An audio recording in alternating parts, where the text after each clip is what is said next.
नालागढ़ की वंदना का शव पंजाब की पटियाला नहर में मिलने के बाद बुधवार को ऊना से मृतका के परिवार पक्ष ने ससुराल पक्ष पर गंभीर आरोप जड़े हैं। मृतक वंदना के भाई वरुण केडिया व नेहा केडिया ने कहा कि समाज में नाक बचाने की हमारी सोच ने हमसे वंदना को छीन लिया। वरुण ने बताया कि वर्ष 2008 में वंदना की शादी के बाद ही उसके पति और ससुराल पक्ष ने उसे प्रताड़ित करना शुरू कर दिया था।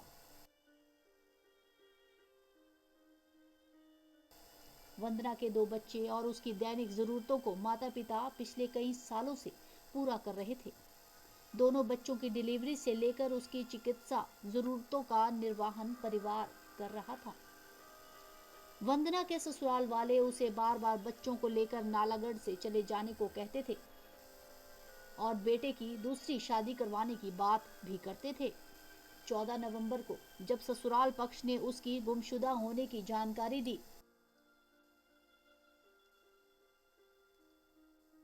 मायके पक्ष के बार बार बोलने के बाद ही वंदना के पति ने नालागढ़ में गुमशुदा की रिपोर्ट दर्ज करवाई थी, लेकिन वंदना की तलाश करने में उसके ससुराल पक्ष ने कोई सहयोग ही नहीं दिया।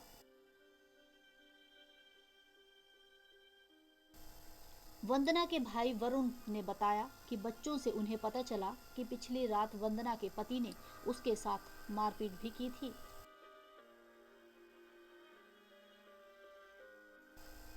वंदना की तलाश में माता पिता ने पूरी ताकत झोंक दी, लेकिन ससुराल पक्ष ने कोई सहयोग नहीं दिया। पटियाला नहर में वंदना का शव मिलने के बाद पति और ससुराल पक्ष ने उनकी शिनाख्त नहीं की। ससुराल पक्ष वाले बार बार बोलते रहे कि यह वंदना का शव नहीं है। उसके हाथ में डाले कड़े और अन्य सामान को ससुराल पक्ष ने पहचानने से साफ साफ इनकार कर दिया। वंदना के भाई वरुण ने कहा कि उन्हें कानून व्यवस्था पर पूरा भरोसा है और नालागढ़ पुलिस इस मामले में पूरी ईमानदारी से जांच भी कर रही है। लेकिन आज उनका नालागढ़ में आने का मकसद सिर्फ इतना था कि लोगों को इस परिवार की असलियत का पता चल सके। उसकी गुमशुदा के बाद भी ससुराल वाले कहते रहे कि उसे डेंगू हुआ है और वह अपने भाई के पास गई हुई है। वरुण ने रोंदे स्वर में कहा कि अगर वह लोग शुरुआत में ही प्रताड़ने को लेकर समाज का डर छोड़कर पुलिस व कानून का सहारा ले लेते तो यह दिन ना देखना पड़ता। उन्होंने समाज से भी अपील की है कि वे ऐसे मामलों में लोक लाज को किनारे करके प्रताड़ने का विरोध करें। इस दौरान वंदना के भाई वरुण के साथ प्रदेश भाजपा महिला मोर्चा की सचिव मीनाक्षी राणा, ऊना की अध्यक्ष पुष्पा चौधरी, पार्षद उर्मिला खैंद्री, इंदु चरण दास, खामोश जैतक, महिला मोर्चा ऊना की अध्यक्ष रीतू ओगत्रा, सचिव सीमा दत्ता, रविंद्र, आरती शर्मा, तबस्सुम बेगम, पारिवारिक सदस्य रामपाल घड़ा, पुनित शर्मा, अरुण ठाकुर, राहुल पुरी, गुलशन सिंह, प्रोमिला वर्मा, शुभम सैनी, निशा देवी, आर.डी. वर्मा समेत नालागढ़ के प्रबुद्ध लोग उपस्थित रहे। ऊना से आए मृतक वंदना का भाई व परिजन मौत के मामले में पत्रकारों को व्यथा सुनाते हुए पूर्व पार्षद हाँ जी जिलाध्यक्ष जी जिलाध्यक्ष भी रह चुकी महिला मोर्चा। हाँ जी सर, आज जो हमारी ऊना की बेटी के साथ ये अत्याचार हुआ और उसको जबरन मृत्यु के घाट उतारने का तक मजबूर किया गया। इसके जो सास ससुर है और इसकी नंद भी मेरे को पता चला कि बाहर से लोगों को उकसा रही है कि हमारे माँ बाप पर कोई आरोप ना लगाया जाए। उसको पूछना, मैं इसकी नंद को ये पूछना चाहती हूँ कि आप भी इनकी बेटी है, अगर आपके साथ कोई ऐसा करे तो आपके ऊपर क्या बीतेगी और आपके माँ बाप आपको क्या आपके ससुराल वालों को बख्श देंगे। तो इनको कड़ी से कड़ी मेरा यही मानना कि जिन्होंने हमारी बच्ची को ऐसे मौत के घाट उतारने का प्रयास किया और उन्होंने ये नहीं पता कि खुद मारा है, जब उसको मारने के लिए मजबूर किया है और उनके अब 2 बच्चे हैं, उनका जिम्मा कौन लेगा? बच्चों के माँ बाप के बिना बच्चों को कौन देखता है? सर, आज मेरा तो यही मानना कि जिनके जो सास ससुर है और इसका जो पति है, इसको कड़ी सज़ा दी जाए। इन शब्दों के साथ मैं आपको मैम क्या नाम? प्रदेश सचिव भाजपा महिला मोर्चा जिला ऊना से बिलोंग करती हूँ और ढोटा भी मेरे ससुराल है। ये अत्यंत खेद के साथ कहना पड़ रहा है कि मेरे ससुराल का शहर है, तो यहाँ एक मेरे इलाके की बेटी की शादी हुई थी, किसी ने मदद नहीं की, कोई मदद के लिए नहीं आया। तो नालागढ़ वाले लोग तो ऐसे नहीं हैं, उनसे तो ये अपेक्षा नहीं थी। वो तो मतलब पंजाबियों जैसा व्यवहार है उनका कि किसी को अगर ज़रूरत पड़ती है तो वो दौड़े चले आते हैं, कोई उसकी मदद करने नहीं पहुंचा। अगर उसके साथ उत्पीड़न हो रहा था तो किसी ने अड़ोस पड़ोस में हिम्मत नहीं की उसकी मदद करने की, उसके साथ मारपीट होती थी। आज मुझे यहाँ आके पता लगा, बहुत ही दुख की बात है और बड़ी शर्म की बात है कि यहाँ पे अगर समाज में ऐसा हो रहा है तो हमारा समाज किस दिशा की ओर जा रहा है। पुलिस हमारी मदद के लिए है, कमाल है। अगर आप किसी की मदद नहीं कर सकते तो कम से कम 100 नंबर पे ही डायल कर दो। तो आज सब जगह ये पता लग रहा है। पुलिस प्रशासन से हमें उम्मीद है कि वो बेहतर दिशा में कार्य करेगी और कर रही है। जल्दी ही जो बाकी 2 भगौड़े हैं उनको भी गिरफ्तार कर लिया जाएगा, मुझे पूरी उम्मीद है। माननीय डीएसपी साहब ने भी यही कहा है। तो हमारा जो महिला मोर्चा, हम यही मांग करते हैं कि जल्द से जल्द उन दोनों को भी गिरफ्तार किया जाए, ताकि समाज में ये मैसेज जाए कि अगर पता नहीं वो क्या था, क्योंकि जैसे हमने फोटोग्राफ्स देखी हैं माथे पे भी एक चोट का निशान मौजूद है। तो हमें तो ये पूरा लगता है कि उसके साथ पहले मारपीट की गई, उसको मजबूर किया गया, घर से वो बाहर निकलने पे मजबूर हुई, या उन लोगों ने उसकी की है हत्या। इसका तो पुलिस ही अंदाज़ा लगा सकती, पुलिस ही निष्कर्ष पे पहुंचेगी। बाकी जो फोटोग्राफ्स हैं जो हमने देखी हैं उससे तो हम ये कह सकते हैं उससे बहुत ज़्यादती हुई, क्योंकि 2 बच्चों को छोड़ के कोई भी माँ इस तरह का जो आत्महत्या वाला जो कदम है वो कोई नहीं उठा सकती। मैडम, जो सामाजिक महिलाएं होती हैं, जो नालागढ़ की बात नहीं है, हर जगह की बात है, जो उत्पीड़न होता है कई बार पारिवारिक और संस्कार के चलते जो है वो बाहर उजागर नहीं करते हैं।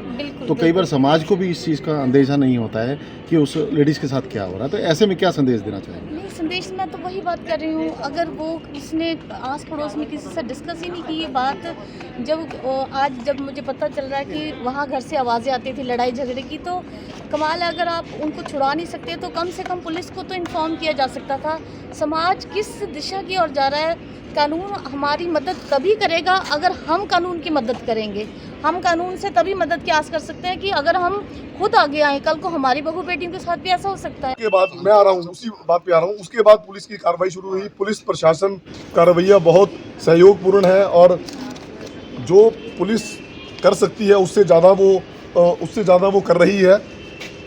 मेरा यहाँ पे आने का मुद्दा ये है, देखिए आज मैं अपनी परिवार की बातें बाहर लेके जा रहा हूँ। वंदना का जो उत्पीड़न है इन्होंने शुरू से कर दिया था। वंदना की शादी के बाद से ही उसकी दैनिक ज़रूरतों की अगर बात करें, उसके मेडिकल बिलों की अगर बात करें, तो उसके मायके पक्ष की तरफ से ही वो हमेशा से देते आए हैं। हमारा फ़र्ज़ था, हम उसको फ़र्ज़ की तरह निर्वाह कर रहे थे, पर इस परिवार ने हमारा और वंदना की कदर नहीं की है।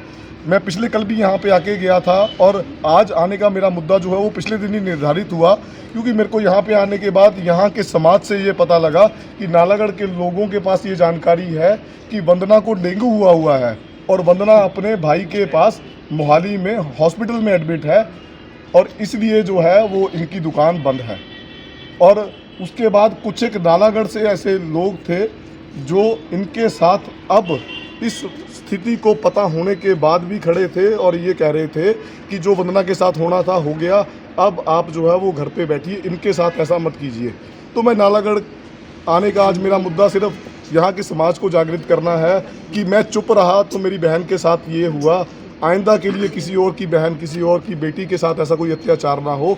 तो समाज के पास ये मैसेज जाए कि अगर ऐसा कोई अत्याचार होता है उसके लिए आवाज़ उठाइए और गलत को पहचान के गलत लोगों का साथ मत दीजिए। इसी मैसेज के साथ मैं आया हूँ। और जो वंदना का संस्कार है वो भी हमने ऊना में किया है, क्योंकि यहाँ पे जब उसकी कदर ही नहीं हुई है, यहाँ पे उन्होंने उसको कोई सम्मान नहीं दिया है, तो मैं किस तरीके से उसको यहाँ पे लेके आता। अब पुलिस द्वारा एक ही अभियुक्त को अरेस्ट किया गया है, इसके अलावा आपका क्या कहना है कि परिवार के ओर से? देखिए, जो ये आज स्थिति आई है उसमें पूरे परिवार की इन्वॉल्वमेंट है। अमित के माताजी, अमित के पिताजी, वो सारे इस कृत्य में इन्वॉल्व हैं और मेरे को ये अंदेशा नहीं है, मैं इस बात में अच्छे से पुख्ता हूँ, क्योंकि जिस स्थिति में ये शरीर मिला है, उनकी जीभ बाहर है, उन्होंने आत्महत्या नहीं की है। मेरे को इस बात का पूरा अंदाज़ा है कि इन्होंने उसको मार के जो है वो नहर में फेंका है। जो पुलिस में FIR हुई है वो आपकी तरफ से की है या इन्होंने की है? 15 तारीख को सुबह आने के बाद, मैं जब यहाँ पे पहुँचा हूँ 15 तारीख को आने के बाद, तो मैंने अपने जीजा जी को साथ में ले जाके उनकी तरफ से जो DDR है पुलिस को दी है। मैं साथ में गया था, पर जो DDR है वो इनकी तरफ से दिलाई गई। 15 तारीख को आने के बाद मैंने यहाँ पे उनसे दिलवाई है। और उसके बाद जब 2-3 दिनों से मैंने अपने स्तर पर जो प्रयास किए हैं, उस प्रयासों में मैं सफल नहीं हो पाया, तो मैंने ऊना पंजाब केसरी के ऑफिस में जाके ऊना, रोपड़ और नालागढ़ बेल्ट की जो न्यूज़पेपर है वहाँ पे इश्तिहार दिया। शुक्रवार रात को मैंने इस परिवार से बात की है कि मैं अखबार में देना चाहता हूँ, तो इन्होंने मेरे को कहा कि अखबार में देने की ज़रूरत नहीं है, वो आ जाएगी, वो मंगलवार को आ जाएगी, हमने पंडित से पूछा है, तो आप अखबार में मत दीजिए। पर फिर मैंने इनका नहीं सुना, मैंने कहा मैं आपकी सुनता रहा हूँ और उस सुनने का मेरे को आज ये खमियाजा मिला है कि मेरी बहन आज 4 दिन से लापता है, वो नहीं मिल रही है। अब मेरे अंदर इतना और संतोष नहीं है, अगर मैं उसको नहीं ढूंढ पा रहा हूँ तो मेरे को बाकी तथ्यों का भी सहारा लेना पड़ेगा। उसके बाद शुक्रवार को, शनिवार को हमने अखबार में दिया है और सोशल मीडिया का सहारा लिया है, और उस सहारे के बाद ही हमारे तक ये मैसेज आ पाया है कि पटियाला में ऐसे ऐसे एक अनआइडेंटिफाइड बॉडी मिली है। और जो बन्ना के मेडिकल बिल्स, मतलब कि हमने अपनी तरफ से खर्चे हैं, अगर पुलिस प्रशासन चाहेगा तो हम उसकी प्रतियां, उसकी चीज़ें, उसकी ट्रांजैक्शन भी जो है वो उपलब्ध करवाएंगे। मुद्दा ये है, ये बताना नहीं है कि हमने बन्ना के लिए क्या किया है। आज समाज को सिर्फ मैसेज ये देना है कि जो मेरे साथ हो गया उसका, एक तो मेरे को पुलिस प्रशासन से इंसाफ चाहिए, जिसका मुझे पूरा यकीन है। मेरे को पुलिस प्रशासन पे और अपनी कानून व्यवस्था पे पूरा यकीन है कि मेरे को इंसाफ दिया जाएगा। आज मेरा यहाँ पे आने का उद्देश्य सिर्फ समाज को ये मैसेज देना है कि अगर इस तरह की गलतियों को हम दबाते रहेंगे, हम उन गलतियों का साथ देंगे, तो हमारा समाज जो है वो गलत दिशा में चल जाएगा। तो आपकी तरफ से पुलिस में इनके परिवार के खिलाफ भी कोई शिकायत करवाई है, करवाने की योजना है? अभी तक जो पटियाला में यहाँ से आईओ गए हैं, उन्होंने जो मेरे छोटे भाई के, क्योंकि मेरा छोटा भाई उस वक्त वहाँ पे मौजूद था, उनके जो बयान लिए हैं, उस बयान के मुताबिक हमने इन तीनों को जो है वो इस चीज़ का दोषी माना है, और उस तरह के बयान जो हैं वो हमने पुलिस को दिए हैं। और अभी तक जो मेरी जानकारी है उसके मुताबिक अमित गुप्ता को पुलिस ने रिटेन किया है, और उनके माताजी और जो पिताजी हैं वो अभी फरार चल रहे हैं। और मैंने कल अपनी ये मेरा अंदेशा है, मैंने उससे माननीय यहाँ पे DSP महोदय और जो थाना अध्यक्ष जी हैं उनको भी अवगत करवाया है। कल मैं उनसे यहाँ पे मिलके गया हूँ कि मेरे को ये भी अंदेशा है कि वो विदेश भाग सकते हैं। तो उन्होंने मेरे को आश्वस्त किया है कि पुलिस प्रशासन जो है वो पूरा इस चीज़ पे ध्यान रख रहा है, और पुलिस प्रशासन की तरफ से कोई भी कसर छोड़ी नहीं जा रही है। मैं सिर्फ आज यहाँ पे समाज को मैसेज देने आया हूँ, और जो पुलिस प्रशासन है उनको भी मैं यही मैसेज दूंगा कि इस जांच को जो है वो इस तरह से सिर्फ पोस्टमार्टम रिपोर्ट पे ना, बाकी तथ्यों के ऊपर भी ध्यान देते हुए जो है वो सही दिशा दे, जिसका मेरे को पूरा यकीन है कि मेरे को जो है वो सही दिशा और सही जो प्रयास है पुलिस प्रशासन से मिलेगा। किस विषय पे? आज मैं यहाँ पे नालागढ़ में अपने परिवार और अपने ऊना के कुछ प्रबुद्ध लोगों के साथ नालागढ़ समाज से एक बात करने आया हूँ। मेरी बहन वंदना गुप्ता 2008 से नालागढ़ में ब्याही हुई थी। सिंगला डिपार्टमेंटल स्टोर के सतपाल गुप्ता जी के बेटे अमित गुप्ता जी के साथ हमने उनकी 2008 में यहाँ शादी की थी, और शादी के कुछ समय बाद से ही मेरी बहन जो है वो इस परिवार की प्रताड़ना की शिकार होके, आज मैं ये जो प्रेस कॉन्फ्रेंस किस मन से कर रहा हूँ, उस मन की व्यथा बताने आपके पास आया हूँ। यहाँ पे मेरी बहन के साथ 2008 से जो अत्याचार शुरू हुआ है, मेरे ना बोलने की वजह से आज मेरे को जो ये प्रेस कॉन्फ्रेंस करनी पड़ रही है, वो मैं बताने आया हूँ, अपना दर्द बताने आया हूँ। क्योंकि मेरी बहन 2008 से जो अत्याचार शुरू हुआ था, उसको हमने पारिवारिक जिम्मेवारी समझते हुए कभी भी इस अंदेशे तक नहीं पहुंच पाए हैं जो आज हमारे साथ, जो मेरी बहन के साथ वाकया बीत गया है। क्योंकि हम पारिवारिक लोग हैं, हम पारिवारिक समस्याओं को परिवार में ही निपटाना चाहते थे। हमने पारिवारिक पंचायतों में इस परिवार को बहुत समझाने की कोशिश की, पर इन्होंने जो मेरी बहन के साथ कृत्य किया है, हमें उसका ज़रा भी अंदाज़ा नहीं लग पाया कि हम अपनी बहन को ही हाथ से खो देंगे। अपनी बहन के लिए आज इस प्रेस कॉन्फ्रेंस को हमें करना पड़ेगा, ये हम अंदाज़ा नहीं लगा पाए थे। सर 2008 से उनके ऊपर अत्याचार हुआ, तो उसके बारे में आपने कहीं कंप्लेंट वगैरह की थी? भाई साहब, ऐसा है कि जो किस परिवार में समस्या नहीं होती है, जो अत्याचार का स्तर था वो ऐसा नहीं था। शुरुआत हो गई थी, पर जो भाई हैं, जो लड़की के मायका पक्ष हैं, वो कभी भी समस्याओं को जो है वो थानों में या वहाँ उछालना नहीं चाहते, क्योंकि उन्होंने लड़की बसानी होती है। हमारा हर वक्त प्रयास ये था कि अगर समस्याएं हैं तो उसको घर में बैठ के सुलझा लिया जाए। हमने 3-4 बार यहाँ पे पारिवारिक पंचायतें की हैं, नालागढ़ के कुछ प्रबुद्ध लोगों के साथ बैठ के यहाँ पे उनके परिवार को समझाने की चेष्टा की है, पर हमारी दिक्कत ये रही कि हम उनकी मंशा नहीं भाप पाए कि इनको समझाने से कुछ नहीं होगा, ये तो अपने मन में कुछ और ही मंशा पाले बैठे थे। मेरी बहन के साथ जो उन्होंने अत्याचार था वो जो शुरू किया था, उनके बच्चे होने के बाद उनका स्तर इस तरह से बढ़ गया था कि वो मानसिक, शारीरिक हर तरह से उन्होंने प्रताड़ित करना शुरू कर दिया था।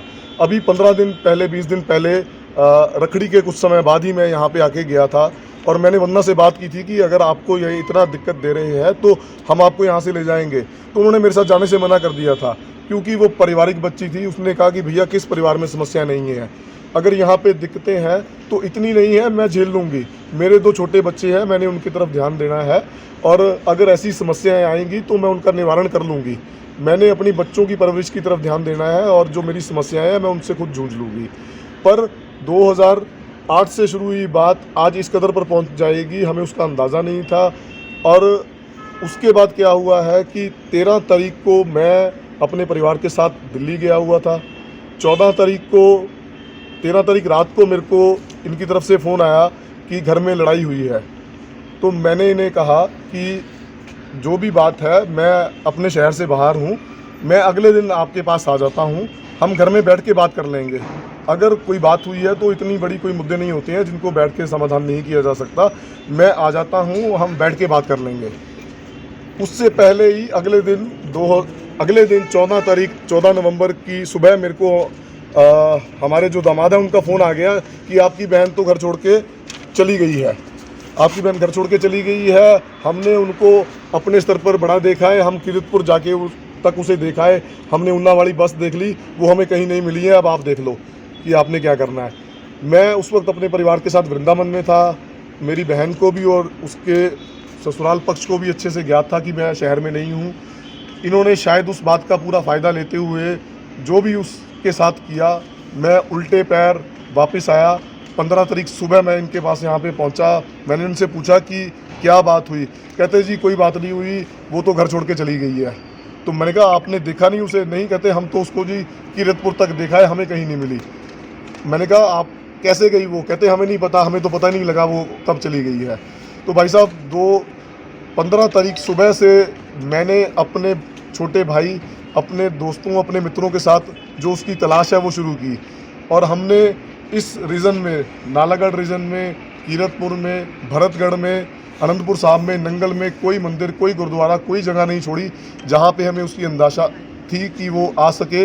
हमने हर जगह उसका तलाश किया, पर हमें उसका कोई सुराग नहीं मिला। मैंने अमित के पिताजी सतपाल गुप्ता जी से कहा कि आपके नालागढ़ शहर में कैमरे लगे हुए हैं, हम उनकी सीसीटीवी फुटेज देखते हैं, हमें उससे अंदाज़ा हो जाएगा कि वो कैसे गई है। तो उनका जवाब था कि नालागढ़ शहर में तो सीसीटीवीज़ लगे ही नहीं हुए हैं, आपको कैसे पता लगेगा? यहाँ पे तो शहर में किसी ने सीसीटीवी लगाए नहीं हुए हैं। जब मैंने यहाँ पे आके बाज़ार में देखा तो मैं हैरान था कि यहाँ के लोग इतने जागरूक हैं कि एक सब्जी बेचने वाले ने भी जो है वो सीसीटीवी कैमरा लगाए हुए थे, बाकी तो सब लोगों ने लगाए हुए थे। तो मैंने जो पड़ताल अपने स्तर पर शुरू की तो मेरे को ये पता लगा कि वंदना जो है वो सुबह अगर यहाँ से निकली है, किस हालात में निकली है, इन्होंने क्या किया है, उसकी सही जानकारी नहीं लग पा रही थी। पर यहाँ से घर से निकलते हुए हमें पता लग गया कि वो गई है। और हमें लास्ट जो उसकी जैसे इन्होंने बोला था वो चीज़ भी मैच होगी कि उसकी लास्ट जो लोकेशन है वो भी हमें पता लगी कि कीरतपुर तक की थी।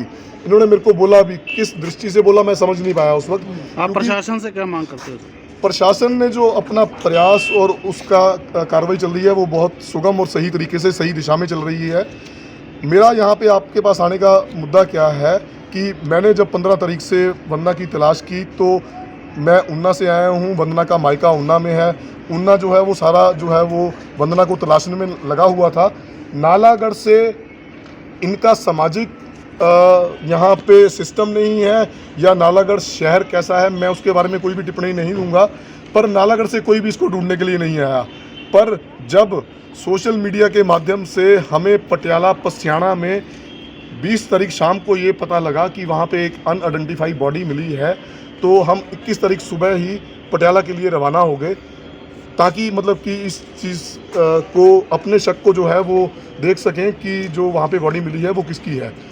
जब हमने इस परिवार से बात की तो इन्होंने कहा कि नहीं ऐसा नहीं हो सकता, मतलब कि वंदना की वो नहीं हो सकती। हमने पंडित से पूछा है, उसने कहा है कि वो मंगलवार तक वापस आ जाएगी, कहीं जाने की ज़रूरत नहीं है।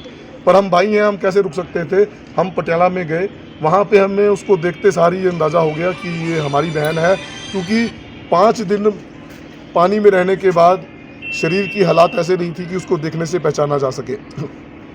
कुछ एक तथ्य ऐसे थे, जैसे वंदना ने हाथ में जो कड़ा डाला हुआ था, वंदना के पैरों में जो जुराबें थी, हमने उसके आधार पर उसको पहचानने की कोशिश की।